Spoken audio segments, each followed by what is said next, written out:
Ce projet a pour objectif de mieux comprendre les nouvelles voies thérapeutiques qui sont mises en place pour lutter contre le développement de la plaque d'athérosclérose, le développement et l'accumulation de lipides au sein de la paroi artérielle qui peuvent éventuellement aboutir à la survenue d'événements cardiovasculaires et donc éventuellement la mort. Les voies thérapeutiques qui ont été développées ces dernières décennies ont visé à réduire le mauvais cholestérol.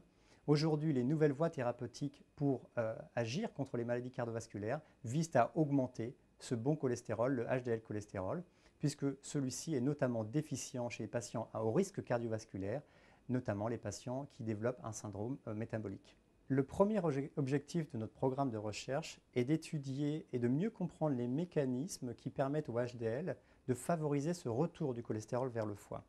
Et notamment, nous allons utiliser l'ApoA1, qui est l'élément majeur constituant des HDL, comme un outil pour essayer de mieux comprendre les mécanismes. Et notamment, nous allons regarder différentes formes d'ApoA1, une forme dite sauvage, des formes mutées qui semblent avoir des propriétés plus protectrices que la forme sauvage, et enfin des petits morceaux d'ApoA1 qui possèdent également des propriétés identiques à l'ApoA1 total.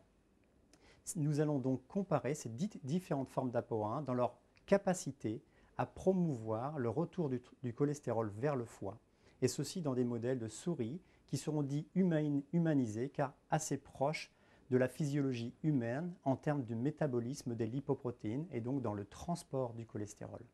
Donc pour réaliser ce projet, nous utilisons des souris génétiquement modifiées. Pourquoi génétiquement modifiées? C'est pour qu'elles puissent refléter de façon plus similaire le métabolisme des lipoprotéines et du transport du cholestérol à ce qui est présent chez l'homme. Et aussi de nouveaux modèles de souris que nous avons développés au laboratoire qui non seulement présentent des dépôts de lipides dans les artères, mais également présentent et font des infarctus de myocarde, l'événement clinique rencontré chez l'homme.